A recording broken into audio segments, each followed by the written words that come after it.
আমার হুসাইনের রক্ত বোতলের মধ্যে ভরেছি। আর ফাহুল কিয়ামা, আমি কিয়ামতের দিন আমার হুসাইনের রক্ত আল্লাহর দরবারে তুলে ধরব। তাফসীর আল বিদায়া ওয়ান নিহায়াতে আহমদ বিন হাম্বল রহমতুল্লাহি আলাইহি মুসনাদে আহমদের মধ্যে বর্ণনা করেন, আব্দুল্লাহ ইবনে আব্বাস রাদিয়াল্লাহু তাআলা আনহু 10 মুহররম জুমার নামাজের পরে কাবা শরীফের পাশে উনি ঘুমাইতেছিলেন। হঠাৎ করে জেগে বললেন, ইন্না লিল্লাহি ওয়া ইন্না ইলাইহি রাজিউন। সাহাবায়ে কেরাম বললেন, আব্দুল্লাহ ইবনে আব্বাস, তোমার চোখে পানি কেন? জবানে ইন্না লিল্লাহি ওয়া ইন্না ইলাইহি রাজিউন কেন? উনি বলেন, শোনো, আমার চোখে পানি এটা দেখার আগে আসল কাহিনী শোনো।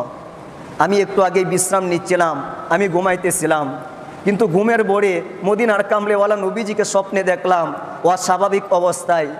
দয়াল নবীজ রহমাতুল্লিল আলামিনের চুল মুবারকের মধ্যে মাটি লেগে আছে। দয়াল নবীজ রহমাতুল্লিল আলামিনের দাড়ি মুবারকের মধ্যে মাটি লেগে আছে। দয়াল নবীজ রহমাতুল্লিল আলামিনের হাতের মধ্যে একটা বোতল, বোতলের ভিতরে কিছু লাল রক্ত দেখা যায়। আমি বললাম, ইয়া রাসূলুল্লাহ, ইয়া হাবিবাল্লাহ, আপনার অবস্থা এমন কেন? দাড়ির মধ্যে মাটি কেন? চুলের মধ্যে মাটি কেন? হাতের মধ্যে বোতল কেন? বোতলে রক্ত কেন? দয়াল নবীজি বললেন, হাযা দামুল হুসাইন ওয়া আসহাবুহু ওয়া আসহাবিহি। আব্দুল্লাহ ইবনে আব্বাস, আমি এই মাত্র কারবালা থেকে আসলাম, এই মাত্র। আমি রওজায় ছিলাম কিন্তু থাকতে পারলাম না।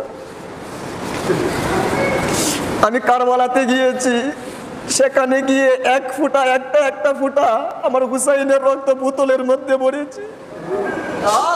আর ফাহুল কিয়ামা, আমি কিয়ামতের দিন আমার হুসাইনের রক্ত আল্লাহর দরবারে তুলে ধরব। একটা মানুষ যদি দাঁড়িয়ে থাকে, জীবনেও তার দাড়ির মধ্যে মাটি লাগার কথা না। একটা মানুষ যদি কারবালায় দাঁড়িয়ে থাকে, জীবনেও তার মাথার মধ্যে মাটি লাগার কথা না। কখন লাগার কথা? যখন একটা মানুষ মাটির মধ্যে পড়ে গড়াগড়ি করে, তখন তার মাথায় মাটি লাগার কথা, তার দাড়িতে মাটি লাগার কথা।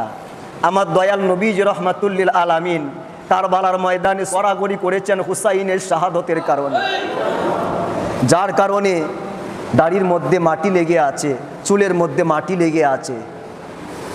আজকে সেই হুসাইনের প্রেমে কাঁদতে চান না।